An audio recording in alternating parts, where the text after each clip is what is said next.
أما بعد فأعوذ بالله من الشيطان الرجيم. بسم الله الرحمن الرحيم. أعوذ بالله من النار ومن شر الكفار ومن غضب الجبار. العزة لله ولرسوله وللمؤمنين. براءة من الله ورسوله إلى الذين عاهدتم من المشركين. دنن متعلقه خلق بار تلیفونونه کوي چې روژه ده او کنه ده. نو زمون تاسو شریعت یو فاق تک سپین واضح دلائل لري. د شریعت پر انا کې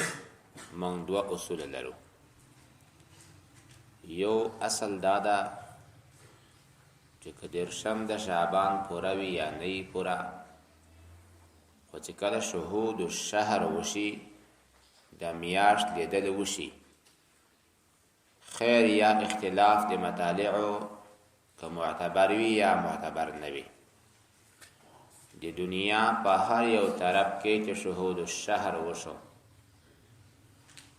نو بیا روزه فرض ده، ضروری ده. دویم اصل دادا چې کچېرته خامخا اسمان او ریز وي یا د خلکو سترګې کمزوري وي او هیڅ چا هم میاشت او نه لیدله، خو چې کله د شعبان المعظم د میاشتې دیش پوره شي نو په هغه کې یو دیش حساب نشته. نو رسول الله فرمایي صلی الله علیه وسلم کله تاسو دیس د شعبان فورا کړل فلا صوم الا عن رمضان، بیا خامخا روزه د رمضان. بناءً په دغه دو اصول باندې د زیات تعقیب نه ورستا نو لا ترس شهود الشهر هم چرته هم په یو هیواد کې یا سعودي عربستان کې په نظر نه دا ورغلی. او دویم شی نن درشم د شعبان ده، نو سبا ته به ان شاء الله العزیز د شک او د شبهه نه پرته د رمضان المبارک اول ورځ وي. خو بیا هم بنا په احتیاط باندې خلکو ته مونږ دا خبره کړې ده چې رمضان نه ده، خو مونږ د احتیاط په خاطر باندې لا تر اوسه امساک کړی ده. که خامخا مونږ ته خبر ثابت شو به سړی ونیسي، او که خبر ثابت نشو لکه ظاهر دغسې معلومیږي سړی به افطار وکړي، د روزې قضایي به هم نه پې اوړي او څه ګناه خبره به هم نه وي. او د بیګا د شهود الشهر اعلان نو تقریبا چې میاشتې دلکې په عربو کې شاوخوا دلته تقریبا 9:30 او 10 بجې وي. د هغې نه بعد هغوی شهود الشهر کوي. خو بیا هم هغوی په دې قانون باندې چې د شعبان معظم نن دیرشم تاریخ ده، نو هغوی کېدی شي مخکې له مخکې نه هم دا اعلان وکوي چې سبا رمضان ده. لہذا بیګا د ما د تراویح که شروع شي جماعتونو کې نو اولا او افضل بوي، بهتره خبره بوي تراویح دا په جماعت باندې بیګا د مخینه ادا کېدلی شي. دا به د رمضان المبارک اول شپه وي. دا سورت ته سورت توبه وایي. دا مدنی سورت ته 129 آیاتونه لري. ترتیب نزولی د دې سورت 14 او ترتیب جمعی د دې سورت 9 ده. کلمات د دې سورت 4000 او حروف د دې سورت 10400.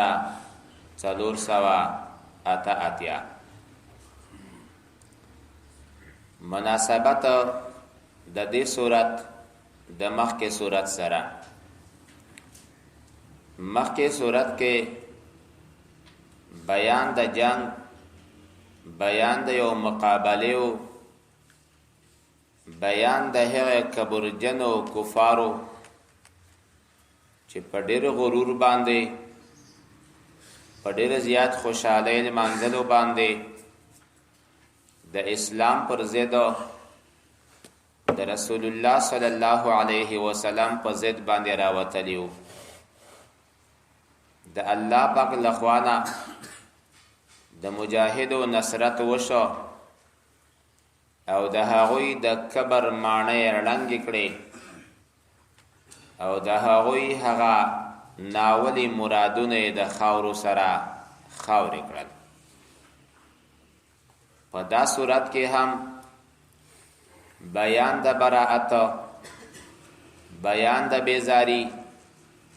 د کفارو سره نه ګرځېدا، د کفارو سره نه تعلق کول باندې، او بیان د منافقینو او بیان د بعض غزواتو او د نصرت د الله پاک د رسول الله صلی الله علیه وسلم سره. غزوه حنین براشي، غزوه تبوک براشي او د منافقانو نه د براءت حکم بیانوي. مخکینی صورت کې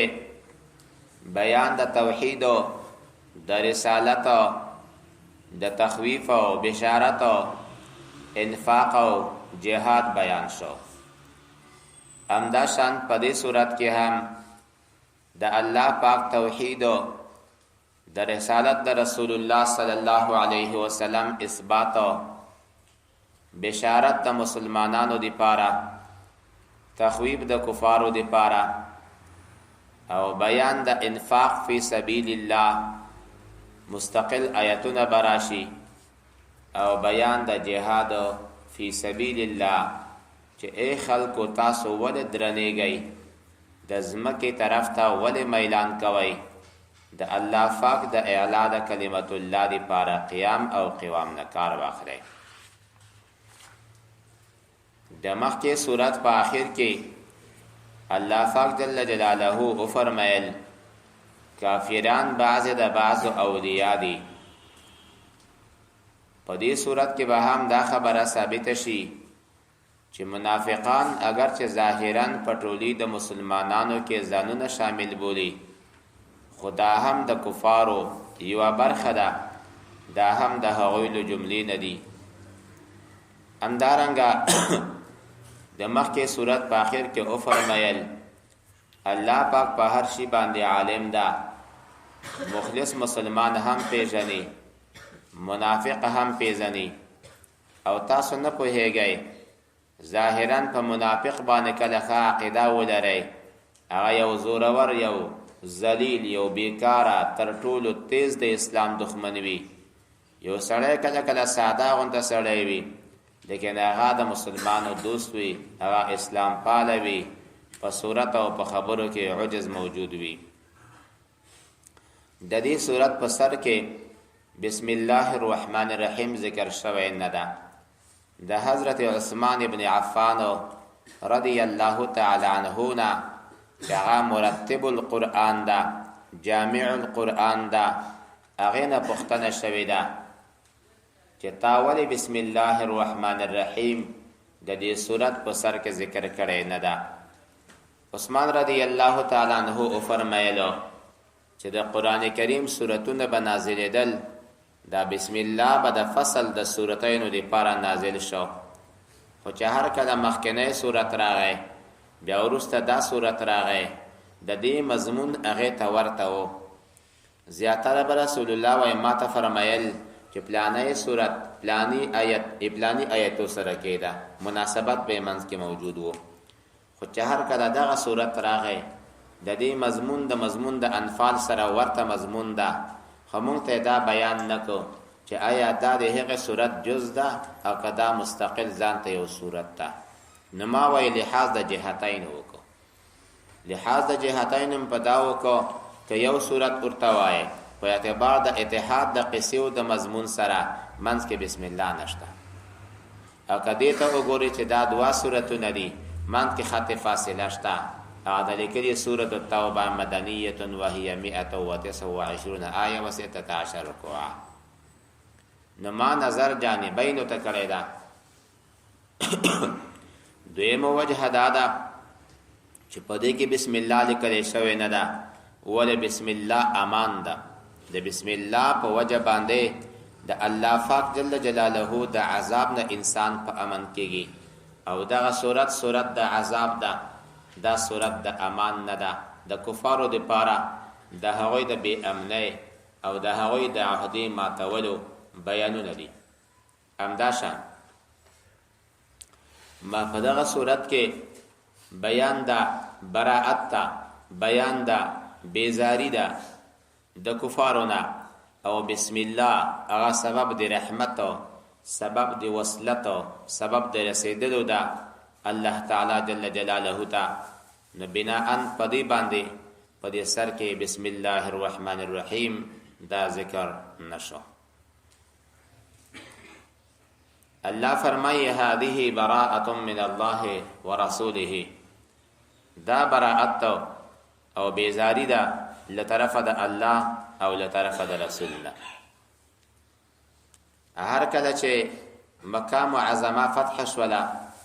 نو په نم کال باندې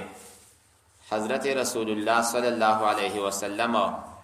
حضرت ابو بکر صدیق رضی الله تعالی عنہ ولېږلو چې ته لاړ شه مکه معظمه ته امیر الموسم بتوي او خلکو ته به د حج مناسک او افعال اعمال ورخه. حضرت ابو بکر صدیق رضی الله تعالی عنہ روان شو چې کله مکه معظمه ته تقریبا نږدې شو ولاره کې د سحر لمونځ کوي یو مقام د فنامل روغا باندې دلته حضرت علی رضی الله تعالی عنہ ته رسول الله خپل اوخه ور کړی دا او حضرت علی رضی الله تعالی عنہ یې هم ولېږلو مکه معظمه ته. نو دوی د سحر تکبیر ویلې چې د رسول الله د اوخه आवाज واورېدو. لمونځ لږ معطل کلک پاتې شي د خدای رسول الله د اوخه आवाज ده ګوندې رسول الله برغلی صلی الله علیه وسلم چې وی کتل حضرت علی رضی الله تعالی عنہ لمونځ وکوي ته امیر راغلی او که څنګه وای نه زه امیر راغلی نه زه خلکو ته یو خبر ورکوونکی یم. د دغه حدیث د وجه نه شیعهګان دا اعتراض کوي چې امارت د حضرت ابو بکر صدیق رضی الله تعالی عنہ په امارت د حضرت علی باندې دا منسوخ شو. که چېرته د ابو بکر صدیق امارت صحیح وای نو لما ارسل رسول الله صلی الله علیه وسلم علیا حضرت علی به را لګلې نه وای. لیکن تاسو د حدیث مکمل تور سره واورئ به تاسو په دا خبره باندې پوهیږئ چې امارت د حضرت علی نشتا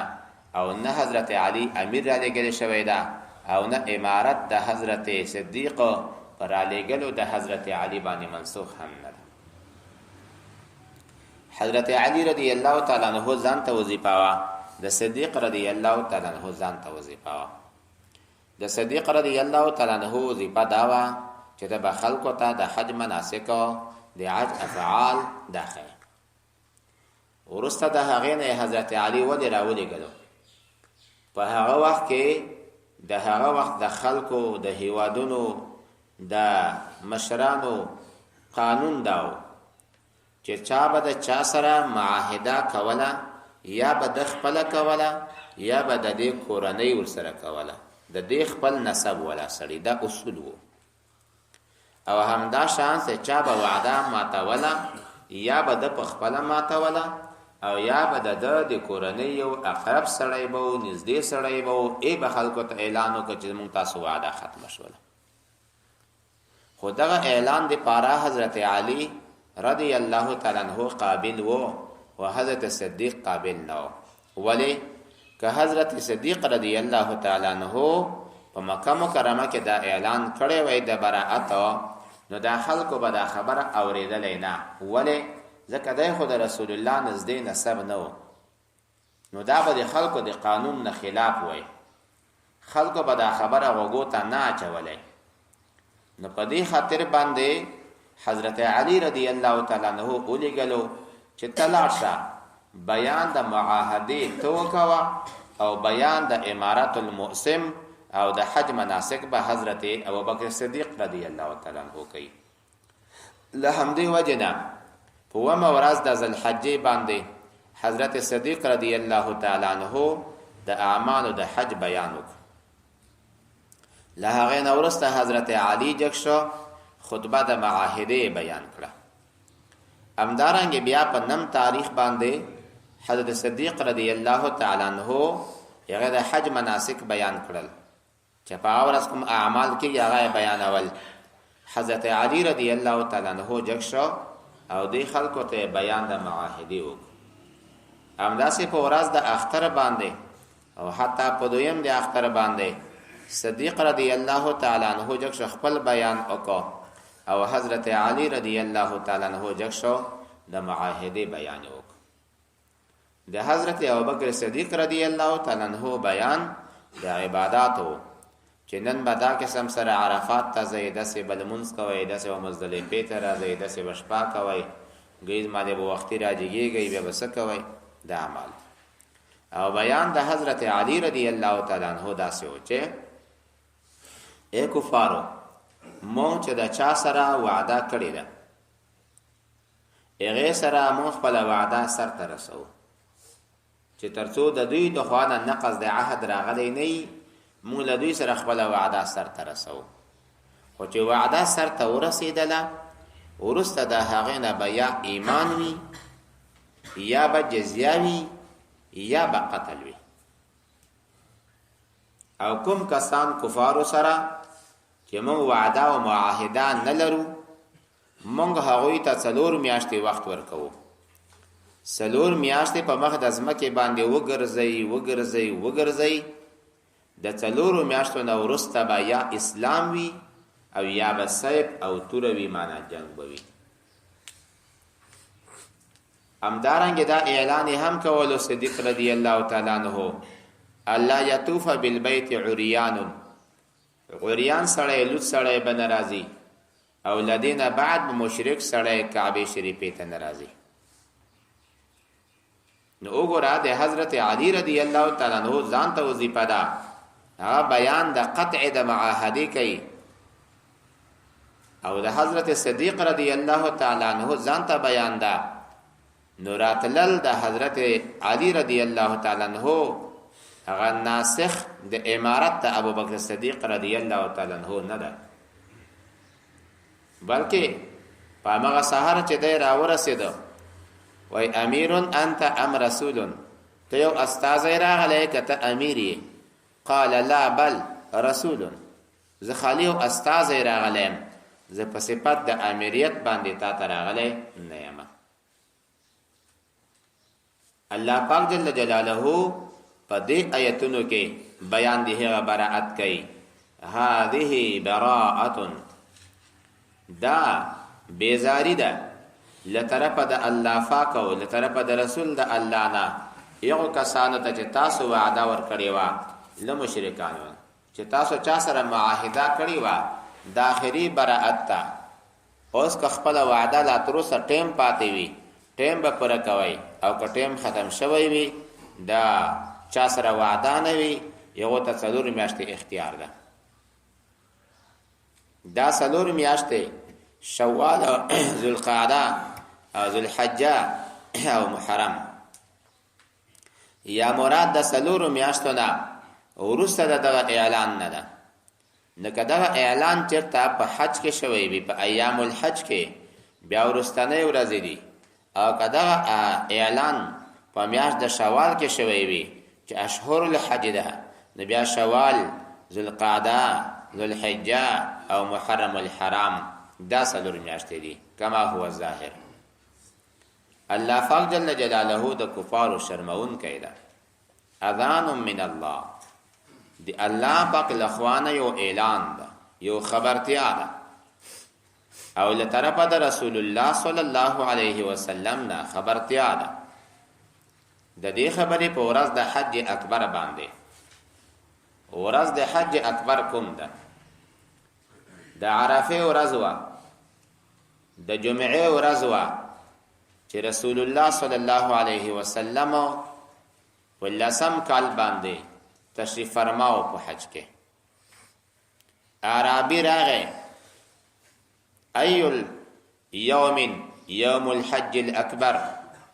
حج اکبر کومه ده؟ قال یومک هذا دع الناقه، دغه ورځ ده پرېږده وښه. نو معنا دا چې عرفات او جمعه چې یو ځای شول دا حج اکبر ده. دویم قول حج اکبر عبارت ده د حج نه، او حج اصغر عبارت ده د عمرې نه. یوم الحج الاکبر یعنی قطع نظر د جمعې نه، که جمعه په عرفات کې راشي او که رانشي، خدا خپل حج چې ده دا حج اکبر ده. دریم قول الحج عرفه، دا ورځ د عرفاتو، کدا کې جمعه وی کنه وی دا یوم الحج الاکبر، دا حج اکبر ده. او یا سلورم قول حج فرضی، دا حج اکبر، او حج نفلی دا حج اصغر. دا هم یو قول ده،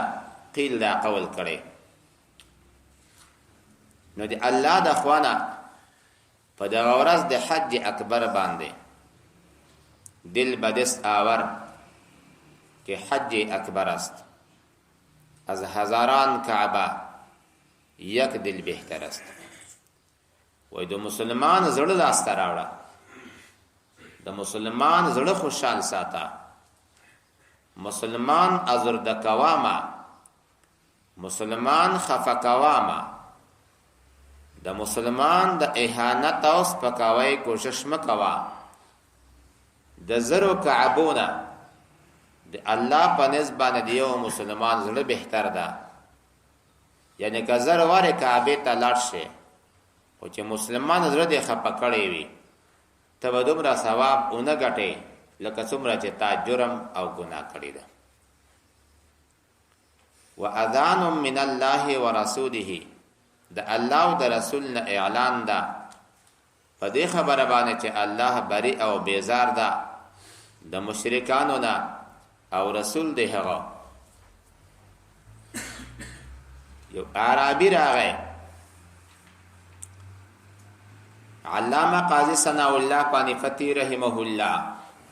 په خپل حاشیه منهیه کې زمانه د عمر فاروق رضی الله تعالی عنہ خودلې چې د عمر فاروق په زمانه کې یو عربی راغی چې ما ته بسوک وخی د قران کریم آیتونه ما ته قوای. یو قاری ورته شروع شو داسې ورته وایي ان الله بریء من المشرکین ورسوله، چې ورسوله مجرور شي نو عاطف په مشرکین باندې شو. نو معنا دا ده چې الله بیزار ده د مشرکانو نه او د خپل رسول نه. عربي اوویلې چې کله الله د خپل رسول نه بیزار ای فانا ابرأ منه، زه به الله سوارته نه بیزار یم. عمر رضی الله تعالی عنہ چې خبر شو چې واخاري او عربي ته ولې دا خبره وکړه، دوته ویل چې یا امیر المؤمنین موږ ساده خلک یو، راغلو مدینه منوره ته او د خلکو هم طلب د قرائت کو، خو ماته د اسه قرائت وې د قرائت خدای معنا ده چې الله بیزار د مشرکانو نه هم او د رسول نه هم. نمازک اویلې چې الله د خپل رسول نه بیزارای فانا ابرأ منه، زه خو دغه نه خو بیزارم. نو ورسته دغه نه ابو الاسود الدؤلی رحمه الله ته حکم وکړ چې ته علم نحو کېده. نو علم نحو چې هر فاعل به مرفوع وي، هر مفعول به منصوب وي، مضاف الیه به مجرور وي، او ما بین د دې کې فرق نسبتونه او اوقات لحاظو دا ټول شیان پکې بیان شو. او یا دغه واقعا په زمانه د عمر ابن عبدالعزیز کې ده، لکه نورو حضراتو کتابونو زمانه د عمر ابن عبدالعزیز خودلې. هغه فرمایي چې هغه ابو الاسود دؤلی رحمه الله ته حکم وکړ چې ته د قران کریم کې د علم نحو وضع وکوا،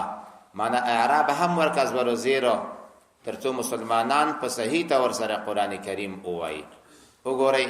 اوس که خالی رسوله دی ویلې نو معنا څومره خراب شوه چې الله د کفارو نه هم بیزاره ده، د خپل پیغمبر نه هم بیزاره ده. او که رسوله پیش دی ورکو نو معنا دا ده چې الله بیزار ده د مشرکانو نه او رسول د الله بیزار ده د مشرکانو نه. ورسته د هغې نه د علم نحوی تدوین شروع شو. لهم دی وجنه روایات را اخلي چې کله هغه کسان چې دنیا کې د قران کریم ساتنه کړې ده په مختلفو علوم یا علم نحو سره، په ورځ د قیامت کې به الله پاک جل جلاله او فرمایي تاسو زما دغه بندگان له اور د جهنم نه اوساتئ لکه دوی چې زما قران د خطایي نه بچ کړی ده. نو علم نحو دا علم عالی ده، دا اعلی ده د قران کریم دی فارا د قران د صحیح ذکر، د قران د صحیح الفاظو د ویلو دی پارا ذریعہ ده. چې کله د قران کریم الفاظ صحیح شي نو معنا د قران کریم بخپله صحیح راوځي، او که الفاظ د قران کریم غلط ویل شي دغه معنا هم خراب راځي. نو ځکه قران کریم کې ظاهری لفظي پکې غلطي پکې معاف نه ده، قران کریم کې لحن جلی پکې معاف نه ده، دغه د الفاظو د زور او د زیر پورا مراعات بساته. الله فرمایي که تاسو توبه او استله خو ډیره خاله تاسو دی پاره، او که تاسو اعراض وکړه نو په دې خبره پوه شئ تاسو چې تاسو د الله نه خلاصیدون کې نه یی. کافرانو دی پاره په عذاب علیم باندې بشارت او خبر ورکا. پیغمبره کوم کفارو سره تاسو وعده کړی دا او دی خپل وعده ماته کړی هم نه ده، او دی په تاسو باندې د بل چا سره مرسته هم نه ده کړی، د هغوی سره خپل وعده کړی. الله پاک جل جلاله خلق وخوي چې وعده باندې وفا کوونکي دي، نقض العهد او وعده نه ماتي. چې هر کله دغه میاشتې تیرې شولې، دا 4 میاشتې چې د کفارو د پاره د امن وعده ورکړل شوې وه، لدینه بعد ایمان هم را نه وړلو، نو بیا چې چېرته تاسو ونیول الله فرمایي تاسو یې مړه کوئ، وینیسئ، بند یې کوئ، بندیان یې کوئ، یا د مسجد حرام نه یې بند کوئ. په هر ځای کې، په هر کمین کې، په هر کند کې د دوی لپاره کېنئ. که دوی توبه او یستله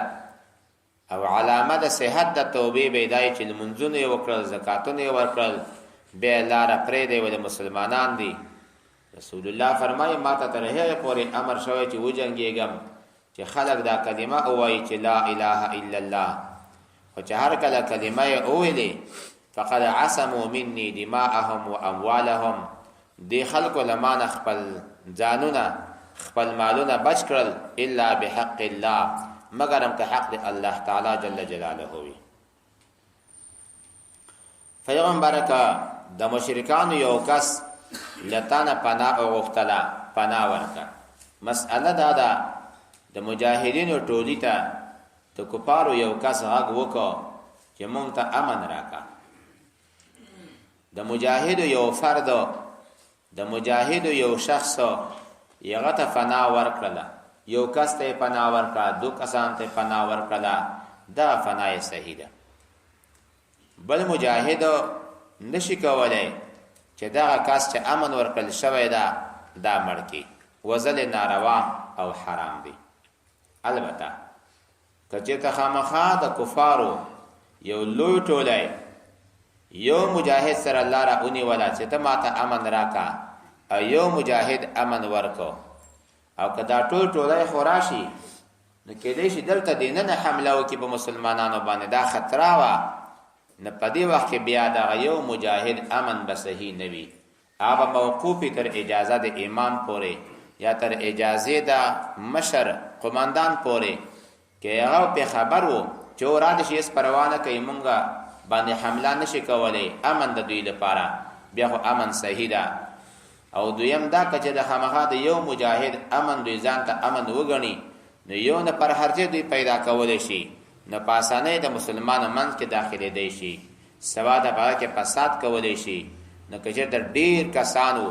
یو مجاهد هغه ته امن ورکاږي چې امن صحیح کې دی شي خو موقوف تر اجازه در بادشاہ پورې یا تر هغه امیر پورې هغه اجازه وکړه امن به صحیح وي و الا فلا حتی کچې زنانه په جنگ کې موجوده وي محارب او جنگیالي وي هغه د مجاهدینو ټولي کې ده هغه هم چاته اجر امن ورکولای شي ام هانئ رضی الله تعالی عنها د حضرت علی رضی الله تعالی عنها خورو هغه امن چاته ورکو نبی راغی چې رسول الله صلی الله علیه وسلم یو صحابي حضرت علی یا بل څوک لګیا دا ما سے چاته امن ورکړي هغه وزنی قال قد اجرنا من اجرته چې چاته تا امن ورکړي موږ هغه ته امن ورکړي دا البته دا امن چې د دوی سره کوم بنديان زمونږ دي دا امن نشي ورکولای لکه هغوی خو مقهور دي مغلوب دي یا زمونږ کوم تجار وي هغه امن نشي ورکولای امن هغه څوک ورکولی چې هغه په مجاهدینو ټولي کې داخل وي